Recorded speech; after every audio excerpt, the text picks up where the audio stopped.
Wala isda na yan? Mga pirang-kilo daw. Sa amin ata ito da. Yan, ito yung isda guys. Oh. Dito ka man naman. Ito hawakan mo dito. Dito sa Bicol. Bicol. Nga, dito sa Bicol nga. Ayan, isda dito. Pinupulot lang ang isda dito sa Bicol. Hindi na hinuhuli. Pinupulot nila sa tabing sa dalampasigan. Ayan o.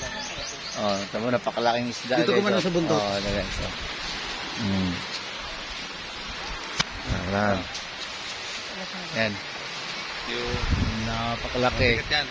Kaya ba? Pulot lang yan din sa tabi. Hindi yan hinuli doon sa gitna. Hinulot na lang yan. Kaya na? Ang laki oh. Ay ka? Okay na.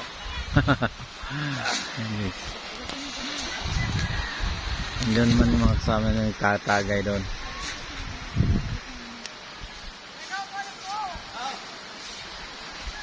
Nawala antok ko.